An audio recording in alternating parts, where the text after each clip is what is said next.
Nah, saya akan lanjutkan yang lebih dalam perspektif filsafat, perspektif falsafah. Ini hanya teoretikal saja. Kalau kita mendalami satu pengetahuan itu dilihat dari 3 hal, yaitu ontologi, epistemologi, dan aksiologi. Kalau ontologi itu bicaranya objeknya apa. Kalau epistemologi, cara kita mempelajari objek itu sehingga kita menemukan pengetahuan yang baru.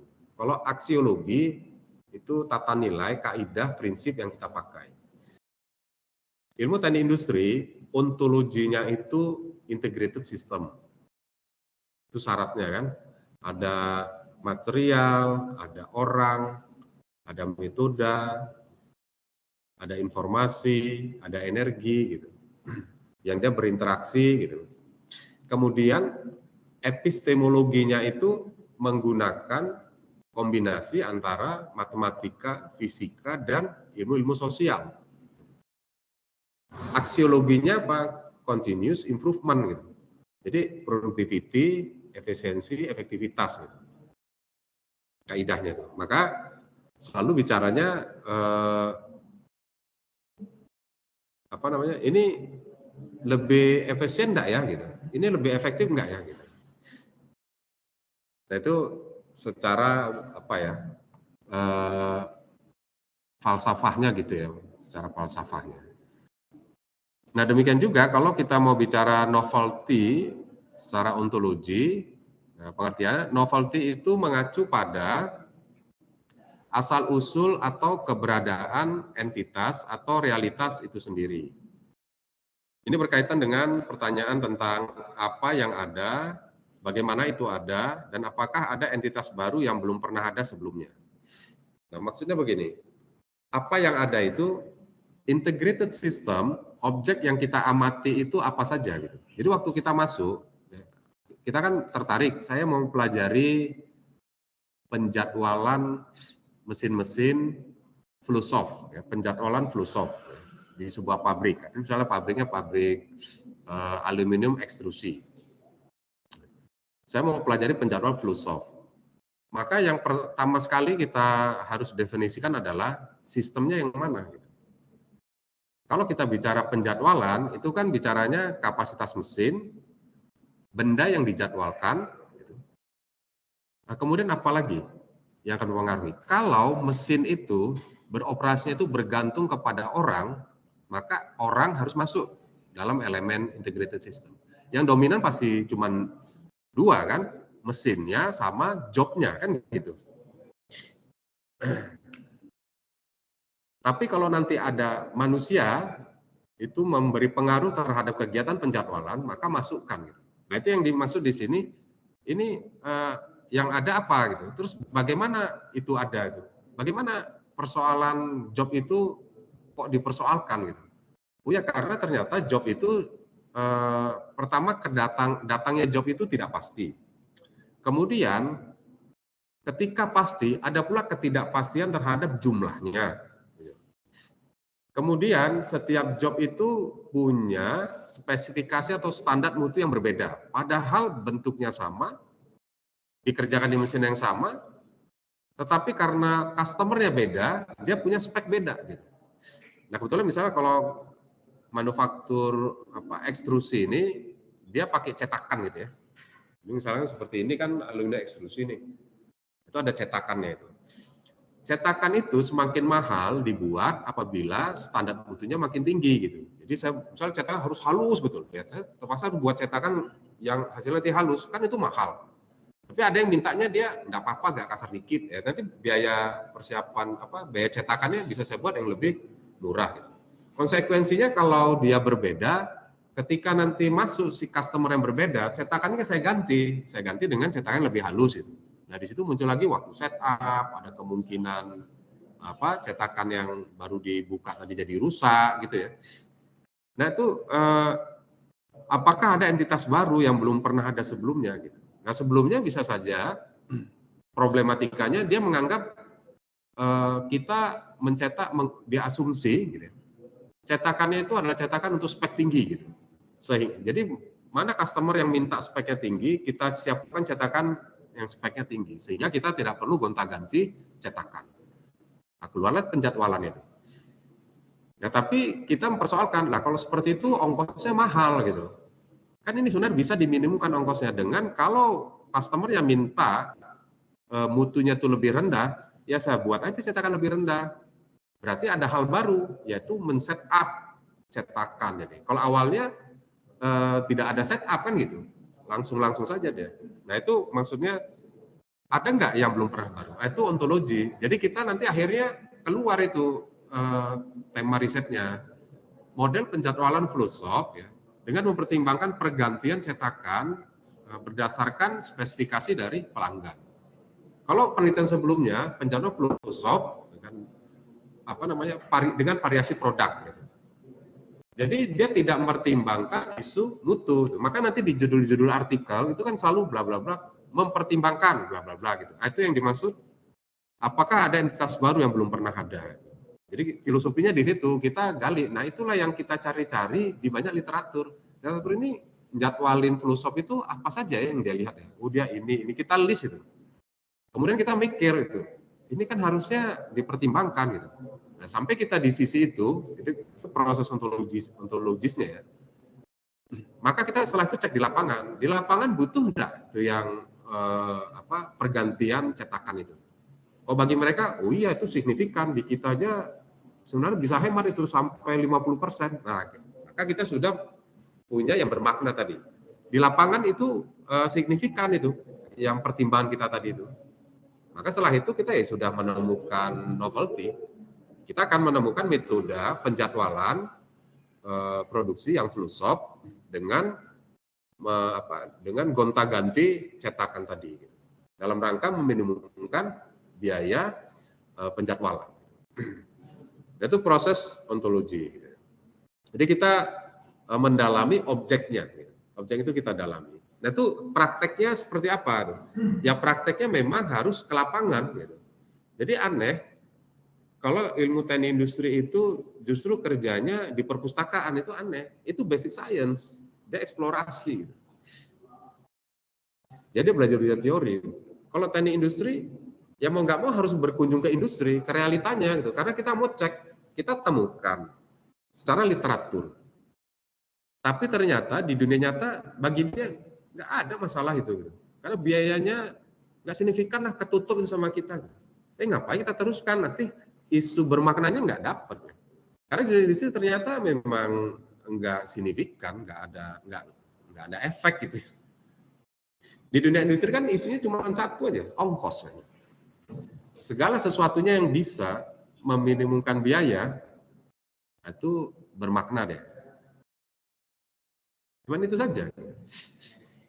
Ujung-ujungnya buktikan bahwasannya itu lebih efisien. Nah, efisiensi di teknik industri itu ya ongkos. Kalau Anda bisa menemukan cara menjadwalkan yang lebih cepat gitu, itu bagus. Nah, kan seolah-olah tidak ada ongkos tuh. Nah, implikasinya apa kalau dia lebih cepat? Kalau kita bekerja 8 jam pabrik sehari, biasanya memproduksinya itu 1 jam, sekarang jadi 45 menit. Berarti kan selama 8 jam kelipatan produksinya lebih besar kan? Itu kan sama dengan kita sudah menghemat lebih besar kan gitu. Yang awalnya bisa produksi 10, sehari itu bisa produksi 15 gitu. Itu akhirnya kita sudah ada penghematan biaya. Kenapa? Karena di jam yang sama dengan durasi yang sama bisa menghasilkan produksi yang berbeda. Ya dihitung saja, ya logika sederhananya gaji pekerja tetap sama, dibayar yang 8 jam, mesin beroperasi 8 jam gitu. Tapi hasilnya lebih banyak gitu. Itu kan penghematan, ya kan? Kemudian kita sebut istilah produktivitasnya lebih tinggi, kan itu aja, karena orientasi ke output tadi. Nah berikutnya, konsep novelty dalam ontologi dapat berkaitan dengan pertanyaan tentang apakah ada entitas atau realitas yang sepenuhnya baru dan belum ada dalam dunia sebelumnya, atau apakah semua entitas adalah perubahan atau variasi dari yang sudah ada. Itu juga baru gitu. Kita apakah sudah ada yang baru atau apakah ada entitas atau realitas yang sepenuhnya baru? Nah, kalau sepenuhnya baru, ya pasti baru ya. Atau apakah semua entitas itu merupakan variasi, itu juga baru. Jadi kesimpulannya memang ya kalau bicara secara falsafah, kita berpikir keras aja kan, waktu baca itu harus mikir ini apa kan gitu. Itu pekerjaannya. Nggak akan mungkin baca langsung seperti baca koran langsung lewat tuh nggak akan ketemu gitu. Makanya disebut dia penelitian. Dia harus berpikir keras lah gitu, untuk bisa jawab yang pertanyaan yang mendasar seperti ini. Itu dari sudut ontologi. Gitu. Kemudian novelty dari perspektif epistemologi. Novelty merujuk pada keunikan atau orisinalitas dari pengetahuan atau gagasan yang dihasilkan oleh manusia. Ini berkaitan dengan pertanyaan tentang bagaimana kita memperoleh pengetahuan, bagaimana pengetahuan baru itu muncul, dan apa yang membuat pengetahuan tersebut berbeda dari yang sudah ada. Jadi unik gitu. Kita merancang penelitian kita dengan metodologi yang umum, gitu, yang orang pun tahu langkah-langkahnya. Gitu. Tapi nanti kita bisa menemukan hal yang baru. Gitu. Itu maksudnya epistemologi. Caranya itu. Dan termasuk juga bisa saja cara kita itu justru yang baru gitu. Seperti tadi ya, yang dimaksud dengan novelty itu kan bisa metodenya, bisa pendekatannya kan begitu. Itu maksud epistemologi. Konsep novelty dalam epistemologi dapat terkait dengan pertanyaan tentang apakah pengetahuan baru selalu bergantung pada pengetahuan sebelumnya atau apakah kita dapat menciptakan pengetahuan yang sepenuhnya baru. Jadi maksudnya begini, kalau kita melakukan penelitian, kita menganggap nggak mungkin pendekatannya itu dirubah. Itu maksudnya. Jadi Anda pakai yang sudah umum digunakan orang. Berharap nanti di sisi temuannya. Itu juga bisa. Atau memang kita melakukan hal yang baru. Kita pikirkan caranya betul-betul baru. Itu novelty dari sudut epistemologi.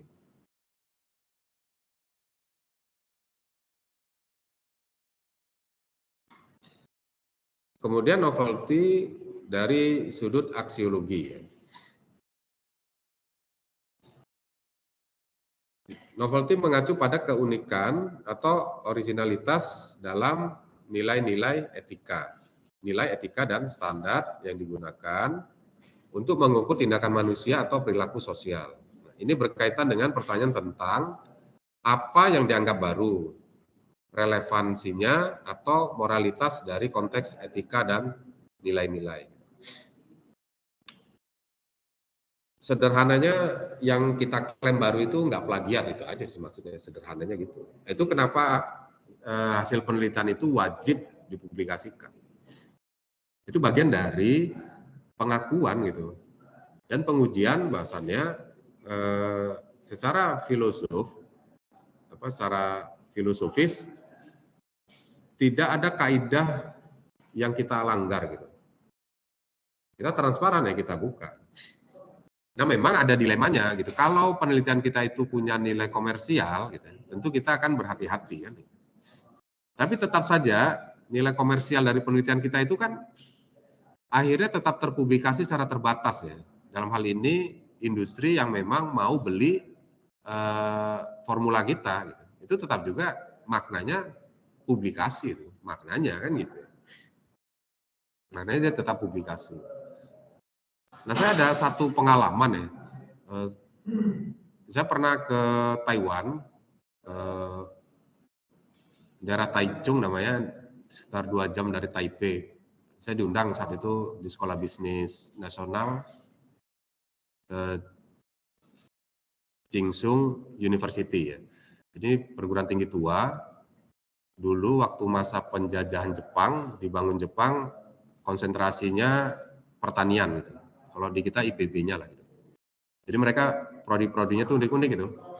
Agriculture, marketing, departemen, nanti pariwisata, kehutanan gitu-gitu ya, unik-unik gitu.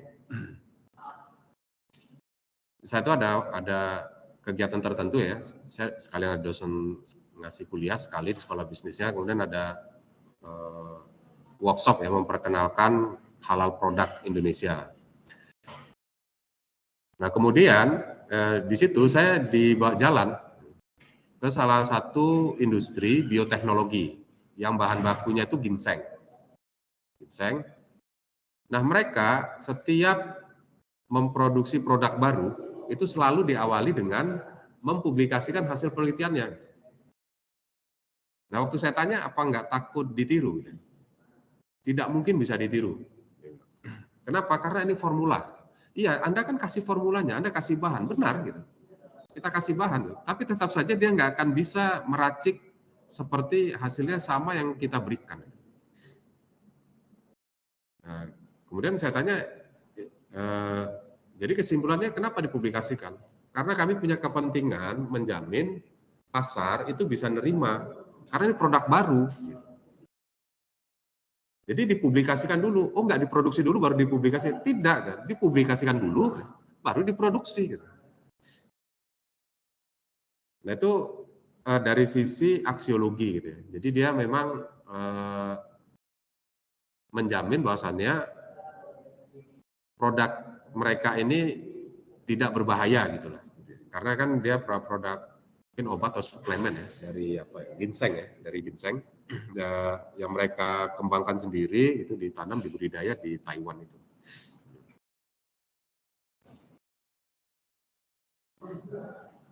Kemudian konsep novelty dalam aksiologi dapat terkait dengan pertanyaan tentang apakah tindak itu nilai-nilai baru yang selalu lebih baik daripada yang sudah ada.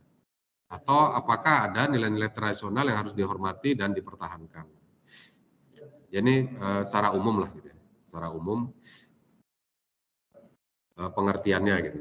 Tapi intinya konsep dalam perspektif keilmuan teknik industri, aksiologi kita itu kan continuous improvement. Maka kita harus bisa buktikan bahwa model kita itu memang mengimprove gitu.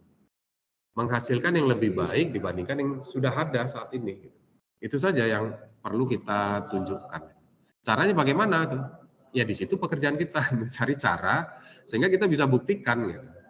Jadi secara filosofi pesannya secara aksiologi tadi gitu. Buktikanlah bahwasannya memang selalu lebih baik ya, selalu lebih baik daripada yang sudah ada gitu.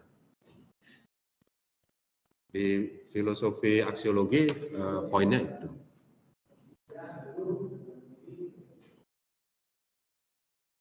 Kemudian pertanyaan berikutnya, apa kegunaan novelty? Ya, kenapa kita repot-repot gitu ya, membuktikan adanya novelty di penelitian kita. Yang pertama itu indikator bahwasannya ada kemajuan ilmiah, karena kan kita menemukan yang baru. Kalau selama ini ada 10 jadi 11, itu kan terbukti ada kemajuan. Jadi ini memang tuntutan publik ya, tuntutan masyarakat luas. Jadi kita memperkenalkan konsep atau memperkenalkan temuan baru sehingga dapat membantu memperluas batas pengetahuan dalam bidang tersebut. Kemudian yang kedua, kontribusi terhadap literatur. Jadi dalam konteks literatur menjadi berharga gitu. Jadi sederhananya bisa jadi topik tertentu itu tidak dikenal orang, gara-gara penelitian kita jadi dikenal orang gitu. Dulu orang tidak mau meneliti topik itu, tapi setelah adanya publikasi kita, orang lain jadi tertarik itu untuk mempelajari topik itu. Jadi ada kontribusinya kan terhadap literatur. Kemudian yang ketiga, relevansi praktis ya.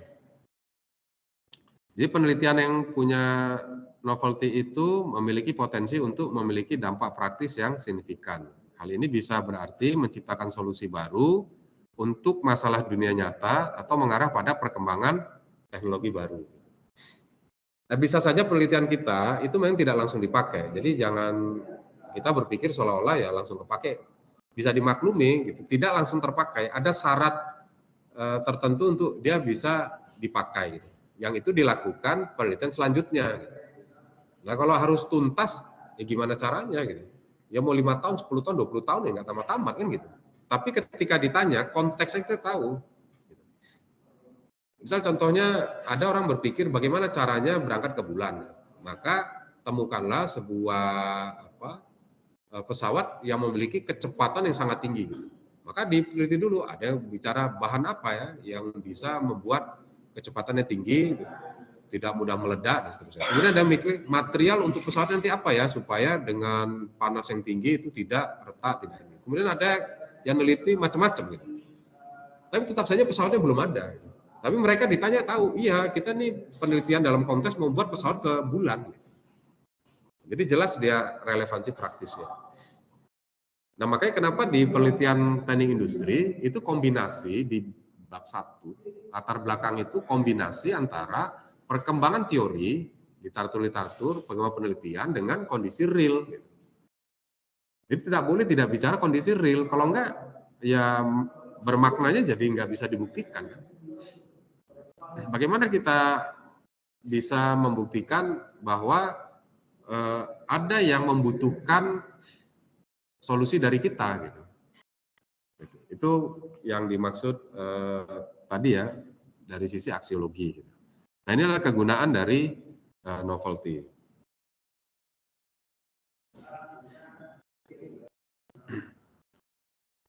Nah saya coba browsing, gitu ya, kemudian memformulasikan khusus untuk teknik industri. Ciri novelty di teknik industri itu ada beberapa.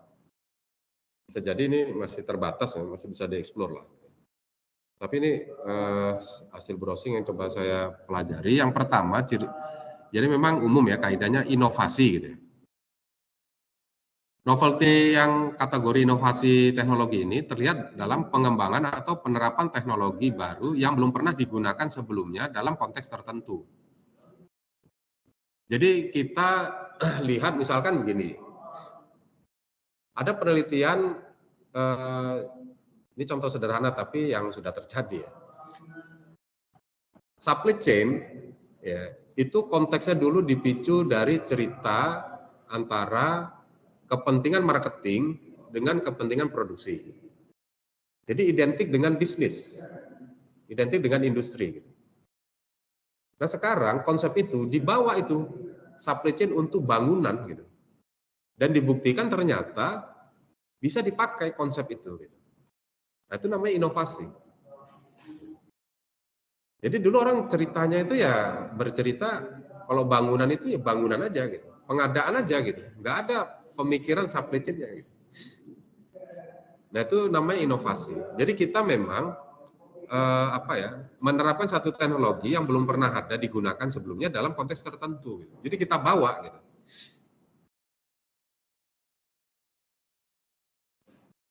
Nah contoh kedua, bicara supply chain di rumah sakit. Di rumah sakit itu seolah-olah gitu, tidak butuh pendekatan supply chain. Gitu.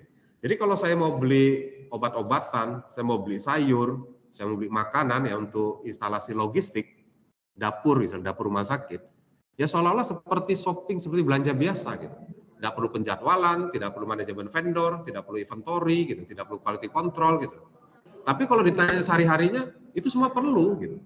Karena takut makanannya tidak bergizi, nilai gizinya berkurang gitu.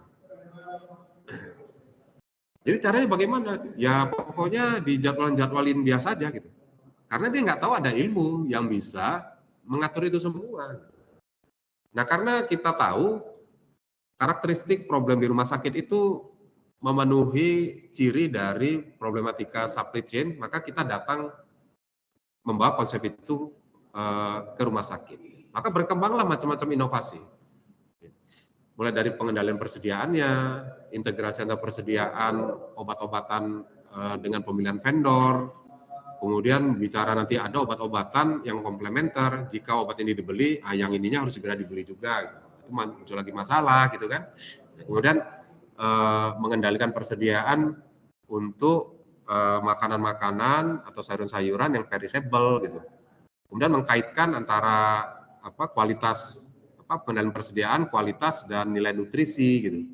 Jadi ketika kita mempelajari supply chain-nya seolah-olah sudah belajar seperti ahli gizi gitu. Kenapa? Karena kita hakikat kalau dalam teknik industri itu sebenarnya ranahnya ilmu material. Kebetulan yang dipelajari itu besi gitu. Nah sekarang besi itu diganti dengan sayuran, kan tetap harus dipelajari properti dari komponen-komponen dari besi itu unsurnya apa saja. Begitu kita bicara kentang gitu, ya dipelajari. Kita bicara wortel, ya dipelajari gitu. Nggak mungkin nggak dipelajari. Kenapa? Karena dianggap ya secara, karena dalam rangka novelty kita anggap itu punya pengaruh gitu. Contohnya bagaimana? Contohnya misalnya kita bicara cold storage ya, tempat penyimpanan yang dingin, biayanya besar. Sementara jenis-jenis sayuran itu membutuhkan pendingin berbeda-beda. Kenapa dibuat hanya satu? Gitu. Diambil aja yang paling dingin gitu. Nah, nanti kita bisa atur-atur gitu. Biayanya lebih mahal. Ternyata secara material itu justru ada yang bisa merusak kalau terlalu dingin. Dibuat agak panas ada pula yang rusak. Dibuat agak dingin ada pula yang rusak. Nah, jadi ada persoalan bagaimana sistem kita merancang sistem penyimpanan yang bervariasi tapi nanti biayanya murah gitu, tetap bisa menjaga kualitas dari bahan baku itu.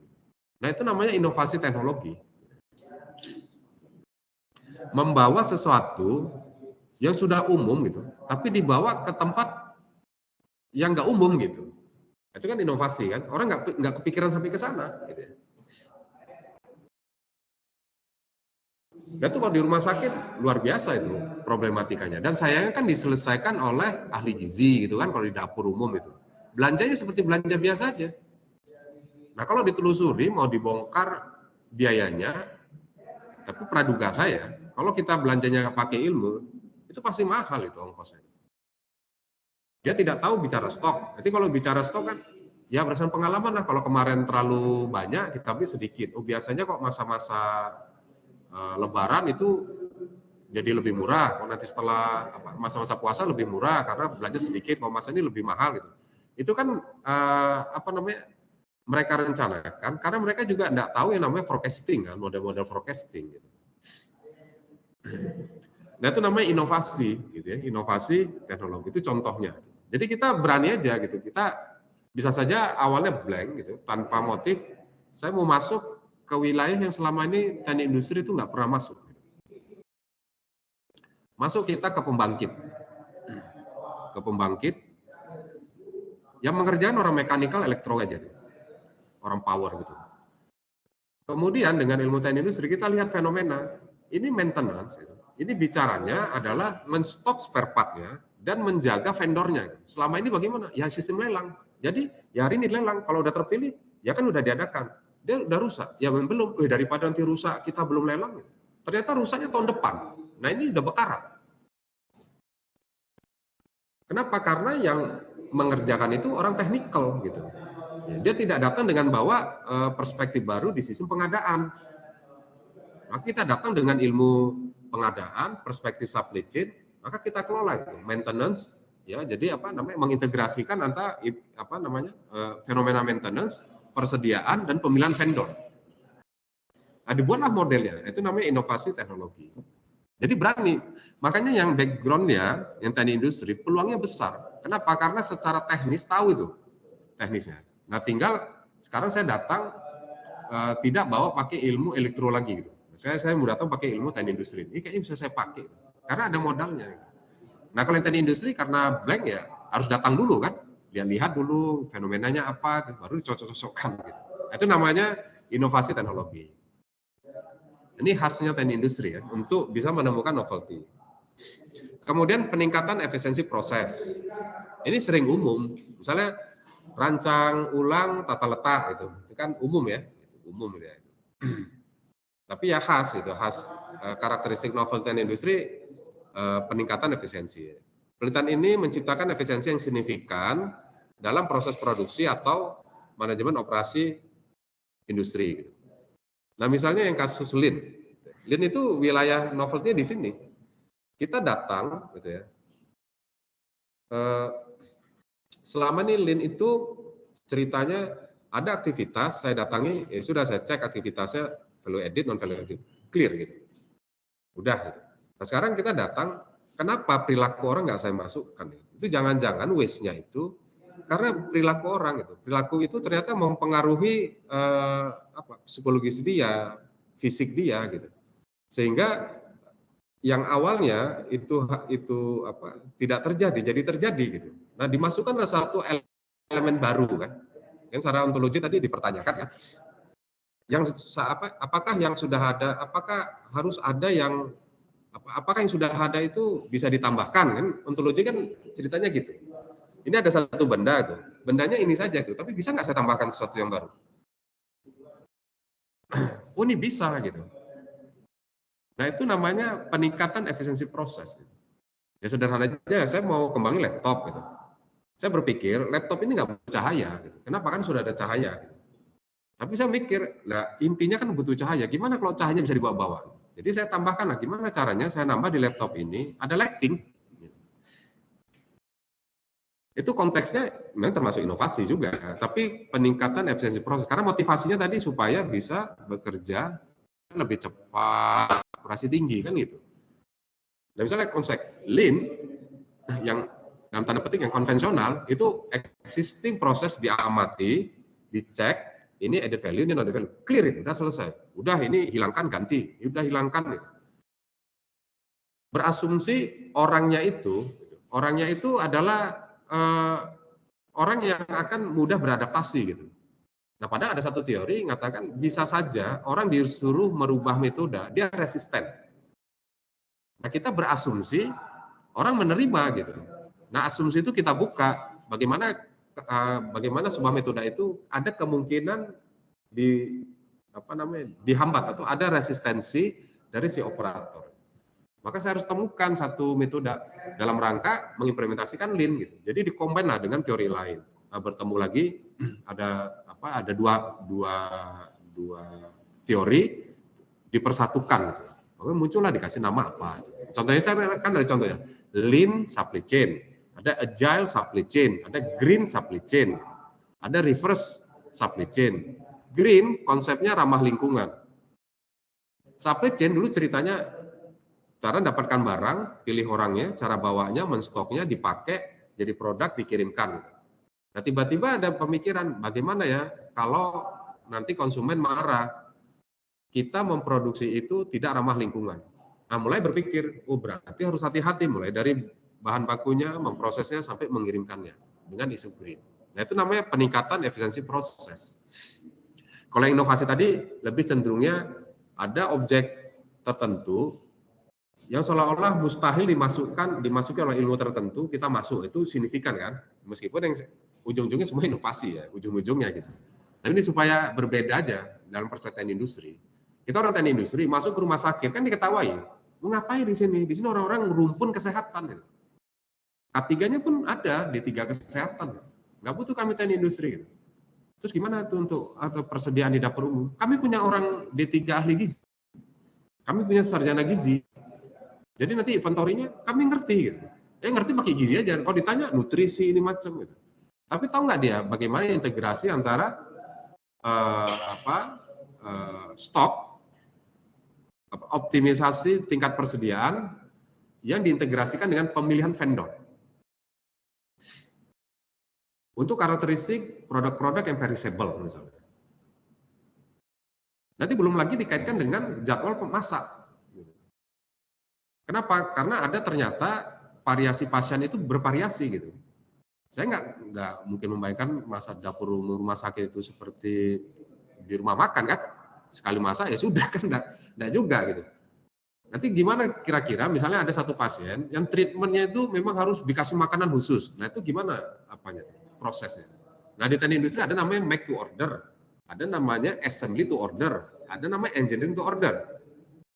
Nah kita jadi kalau teknik industri masuk dia mikir, kalau untuk karakteristik pasien begini, makan seperti ini bisa pakai make to order. Artinya apa? Di stok aja tuh. Nanti tinggal diramu saja gitu. Oh, kalau ini memang engineering to order gitu. Dokternya minta sekian gram, baru kita masakkan. Itu engineering to order itu. Ada make to stock. Ya mungkin makanan apa sih oke gitu kan, yang rutin gitu. Seperti rumah makan lah gitu. Nah itu tahu apa yang bukan teknik industri? Ya kan? Nah, kita bisa kontribusi, itu namanya inovasi. Clear itu apa signifikan gitu. Jadi orang terkejut gitu, kok bisa dan industri masuk di situ. Itu yang disebut istilahnya sekarang kan industri healthcare industry gitu ya. Jadi industri yang di sektor kesehatan. Yang lebih familiar saat ini sementara di farmasi. Tapi kalau saya perhatikan di dapur umum itu penting orang-orang yang paham konsep-konsep persediaan yang komprehensif ya, komprehensif. Optimisasi sistem terintegrasi ya. Ya, novelty dalam riset teknik industri dapat muncul dalam pengembangan algoritma atau metode optimasi yang baru untuk sistem terintegrasi. Ini sering ketemuannya begini. Ada yang merencanakan production planning gitu, merencanakan perencanaan produksi, tok gitu ada. Nah, kita melihat sistem terintegrasi itu bukan ketika kita merencanakan produksi, saat itu kita terpikirkan vendor gitu. Kan jauh itu hubungan antara merencanakan produksi dengan memilih vendor, itu jauh. Tapi karena kita punya pendekatannya itu sudah melihat sistem integral, kita bisa cari benang merahnya. Kalau saya ingin memproduksi, syaratnya harus ada bahan baku. Syarat bahan baku itu dari sisi jumlah dan kualitasnya diterima. Pertanyaannya dari mana saya bisa dapatkan bahan baku ketika dibutuhkan tersedia, dari sisi jumlah dan dari sisi kualitas. Berarti harus ada vendor yang bisa menjamin itu. Maka saya datang, saya mau mengoptimalkan sistem terintegrasi ini, jadi namanya model optimisasi, perencanaan produksi, dan pemilihan vendor.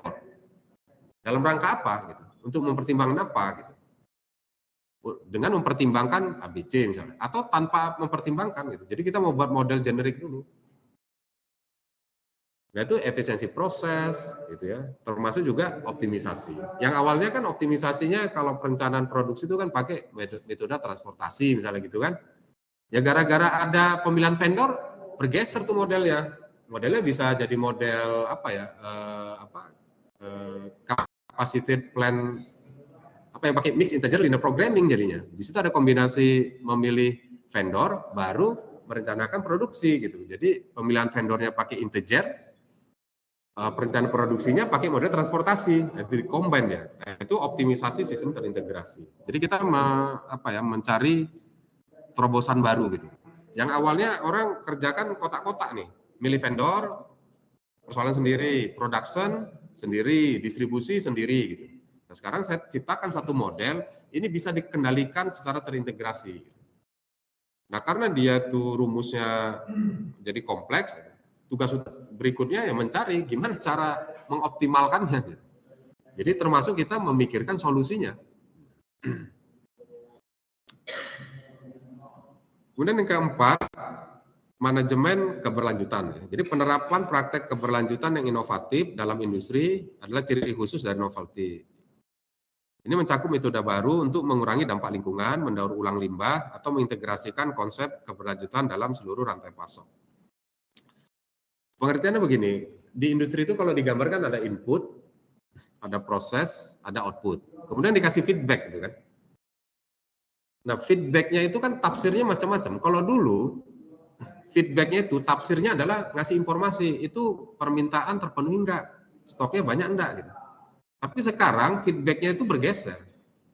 Feedbacknya itu adalah banyaknya limbah, jadi masalah itu gitu. Nah, makanya industri sekarang menerjemahkan itu output itu dua, intended dan unintended output. Output yang kita memang rencanakan. Kalau saya mau buat mobil, outputnya mobil. Tapi saat bersamaan itu ada macam-macam limbah dari komponen-komponen mobil, bahan baku mobil tadi. Itu mau dikemanain gitu. Nah, jadi novelty di teknik industri itu sekarang kalau kita masuk ke satu industri, lihat komprehensif, apa saja yang dihasilkan. Misalnya industri kelapa sawit. Intended output-nya itu adalah CPO. Tapi itu ada TKKS, tandan kosong kelapa sawit. Kemudian ada lagi tuh limbahnya tuh. Itu mau diapakan gitu. Nggak boleh dianggap seolah nggak ada. Bisa. Faktanya ada gitu. Nah, maka ciri khas novelty di teknik industri itu wajib mempertimbangkan isu keberlanjutan. Jadi judulnya jangan karena ada sustainability itu baru boleh enggak, meskipun nggak pakai kata-kata sustainability, dalam penyelesaiannya itu pertama nomor satu memang biayanya lebih murah atau tidak, itu satu. Saat bersamaan optimisasi kita atau metode yang kita kembangkan melanggar regulasi atau tidak, pastikan tidak melanggar regulasi. Gitu. Yang ketiga, dia berdampak tidak kepada lingkungan. Nah, makanya di dalam model itu harus muncul di constraint kalau dia matematik. Kalau dia dalam bentuk metode gitu, metode yang kita buat itu startnya, misalnya kita memunculkan standar operating prosedur, pelajari seluruh regulasinya itu. Nanti buktikan, itu namanya verifikasi model ya, kalau kita SOP sebagai sebuah model. SOP itu diuji mana regulasi yang dilanggar. Jika tidak, maka verified. Nah, baru setelah itu diuji tuh SOP-nya itu. Ujinya apa tuh? Kalau dia kecelakaan kerja, makin banyak nggak yang celaka? Akhirnya enggak. Maka kan muncul pemikiran, gimana cara memvalidasinya? Kalau saya praktekkan harus 6 bulan, harus 1 tahun pengamatan gitu. Kalau pakai cara mungkin pakai simulasi, mungkin saya pakai eksperimen. Nah, itu kan pilihan-pilihan metode, ya kan? Nah, tapi proses novelty kan udah jelas, keberlanjutan kan, tidak melanggar regulasi, karena pilar keberlanjutan itu kan 3. Pertimbangan ekonomis itu harus menguntungkan, meminimkan biaya kah, mendapat laba kah. Yang kedua, dia sesuai dengan aspek sosial politik, artinya sesuai dengan regulasi yang ada. Yang ketiga, mengikuti kaidah ramah lingkungan, environmental. Gitu.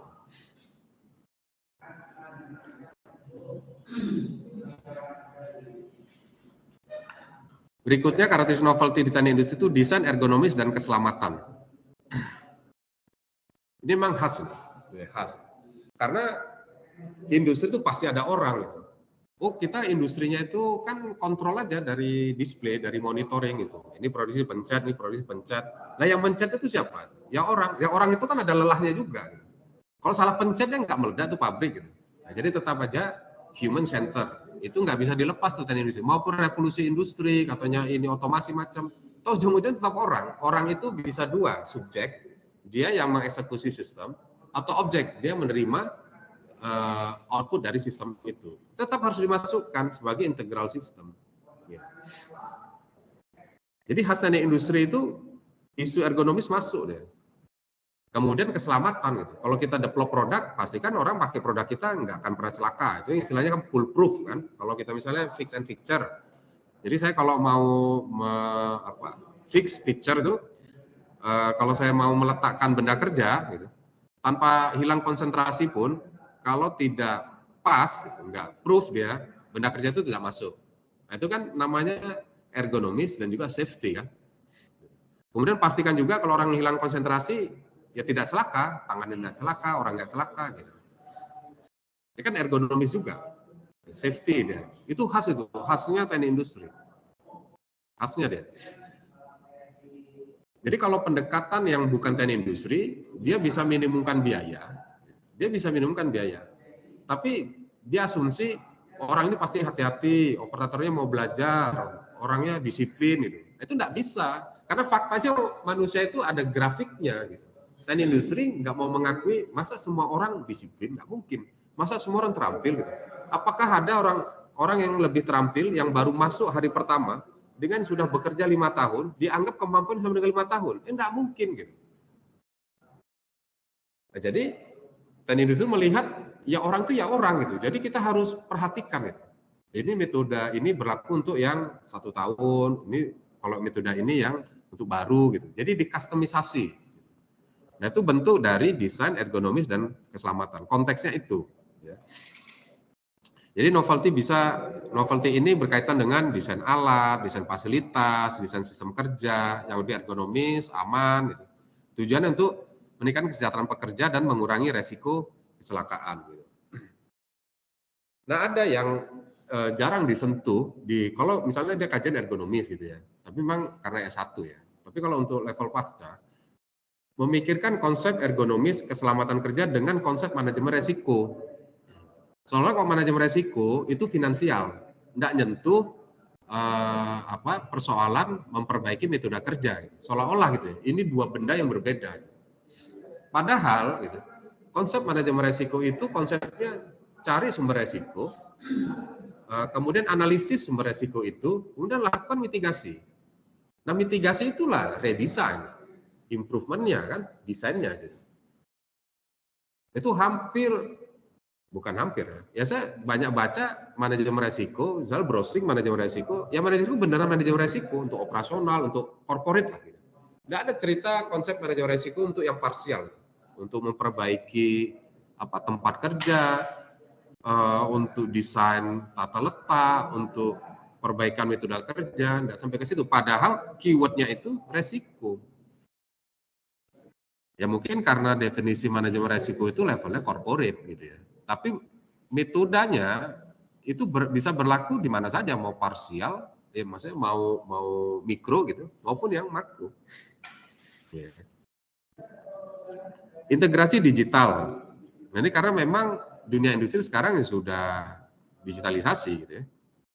Jadi kita bicaranya di sini integrasi teknologi digital seperti IoT, AI, komputasi cloud gitu ya, untuk operasi-operasi industri. Jadi yang tren-tren novelty di teknik industri. Berikutnya saya kasih contoh. Ini mudah-mudahan mendekati lah. Tapi namanya contoh kan nggak mungkin generik ya. Nah, saya kasih contoh yang saya ngerti karena bidang saya gitu. Kalau nggak ya pasti kesulitan. Saya kasih contoh novelty, misalnya saya riset rantai pasok green spesifik pulp and paper. Nah, ini objeknya udah kebayang gitu kan, pulp and paper itu seperti apa. Gitu. Novelty-nya itu bisa dapat dari pengembangan metode penilaian rantai pasok hijau yang holistik. Ini kan biasa Pak, yang betul, yang biasa. Nah, cuma kan balik tadi ke falsafah tadi ya, ontologinya saya main di sini. Epistemologinya mungkin saya gunakan metode-metode yang sudah ada. Tapi saya mungkin main di aksiologinya gitu loh. Ada kaidah yang selama ini orang nggak lakukan, nah saya mau masuk tuh di situ. Sehingga nanti keluar tuh pengetahuan baru. Atau ya saya pakai ontologi yang sama, buktinya apa? Buktinya banyak rantai pasok di pulp and paper udah banyak, di dunia udah banyak. Berarti secara ontologi mungkin sempit ruangnya, lebih rumit saya explore. Secara aksiologi nggak ada sesuatu yang baru yang bisa saya pakai. Nah, saya mau main-main di epistemologinya. Maka saya kembangkan tuh metode untuk performance-nya. Nah, riset ini mengembangkan sebuah metode penilaian holistik untuk mengukur dan menganalisis aspek-aspek keberlanjutan dalam rantai pasok industri pulp and paper. Nah, kira-kira kalimat inilah kalimat novelty itu, kira-kira itu. Nanti jadi kalau saudara nulis itu, novelty kira-kira kalimatnya yang beginian gitu. Cara kalimatnya bukan inilah kalimat, disesuaikan sama penelitiannya lah ya. Kira-kira kalimat novel itu yang begini.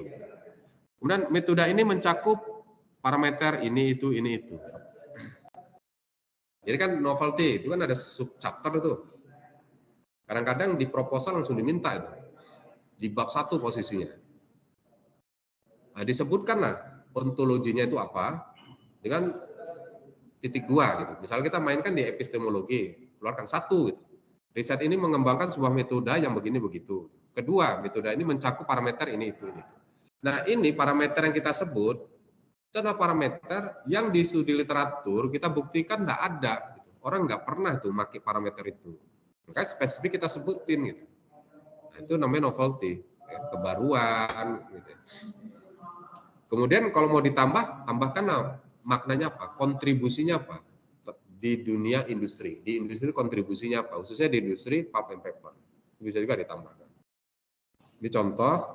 Kemudian kedua juga bisa model rantai pasok terpadu untuk keberlanjutan. Misalnya. Judul disertasinya ini, risetnya. Klaim saya, penelitian ini membangun model matematis yang komprehensif untuk merancang rantai pasok yang terintegrasi dengan tujuan keberlanjutan. Ya ini masih agak umum ya. nggak ada waktu untuk mikir gitu. Tapi kira-kira statementnya itu begini, dengan bla bla bla bla itu bisa lah nggak ditambah-tambah kalimatnya lagi. Kemudian model ini dapat membantu industri dalam pengambilan keputusan yang berkelanjutan dengan mempertimbangkan faktor-faktor lingkungan, ekonomi, sosial. Gitu. Jadi contoh ya, cara kita mengklaim novelty gitu. Misalnya topiknya ini. Contoh berikutnya, pendekatan kolaboratif dalam rantai pasok. Gitu. Nah, ini klaim novelty-nya, penelitian ini konsen fokus atau menyoroti pentingnya kolaborasi antara perusahaan dan pasok untuk mencapai tujuan keberlanjutan. Nah, kita buktikan misalnya di literatur review, di state of the art di bab 1, misalnya kita kan ceritanya ada 4 paragraf atau 1 halaman pun misalnya, kita cerita lu selama ini kalau di rantai pasok itu kerja masing-masing aja. Padahal kolaborasi itu penting. Menurut si ini kolaborasi itu penting karena begini. Menurut si ini kolaborasi adalah keluar tuh definisi kolaborasi. Yang definisi itu di realitanya kita nggak temukan. Gitu. Oh, ternyata mereka selama ini kerjasama aja. Jadi kerjasama itu berbeda ternyata kata kerjasama itu berbeda dengan kata kolaborasi. Nah, makanya di dalam penelitian itu suka debatnya itu kan di istilah kan. Ini bahasa Inggrisnya apa? Collaboration. Terus yang kerjasama cooperation itu beda. Kenapa Anda samakan ya kan gitu. Makanya sampai kata pun kita harus ngerti. Kalau itu debatable, gunakan bahasa aslinya. Maka definisikan dia. Nah, itu konteksnya tadi, klaim-klaim kita terhadap kebaruan. Jadi gara-gara kita salah memilih kata gitu, yang benar, yang sebenarnya itu baru, jadi gagal gitu. Ya syukur-syukur yang ngujinya itu bijak gitu kan. Coba saya ingin tahu nih, ya Inggrisnya apa? Inggrisnya ini. Ah iya, kalau Inggrisnya itu saya bisa terima itu. Tapi kalau maksud Anda Inggris yang ini enggak itu tuh, gitu. Anda salah milih istilah kan gitu. Kita harus ngerti juga. Jadi memang makin tinggi pendidikan, memang vocabulary-nya masih makin banyak itu karena kita mengantisipasi macam-macam perdebatan. Penelitian ini mencakup pembangunan kerangka kerja untuk kerjasama antara ini gitu. Ini kalimatnya nggak pas. Jadi kalau kita klaim novel itu, penelitian ini mencakup pembangunan kerangka kerja untuk kerjasama dengan, nah di sini aja saya juga ada salah kan. Sementara saya pakai kata kolaborasi, di sini saya pakai kata kerjasama. Gitu. Nah, itu nanti bisa debatable tuh. Ya kita kadang kan naluri aja kan. Kita kan udah maksudnya sama gini kan. Tapi yang membaca itu mempersoalkan.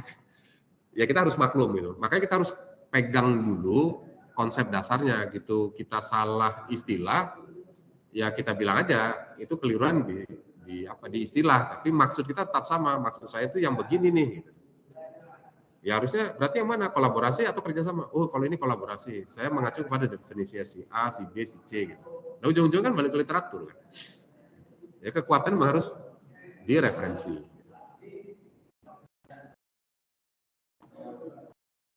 Ada contoh lain, penggunaan teknologi digital dalam manajemen rantai pasok. Gitu. Riset ini mempelajari penerapan teknologi digital dalam manajemen rantai pasok industri pulp and paper untuk meningkatkan transparansi, efisiensi, pelacakan jejak lingkungan.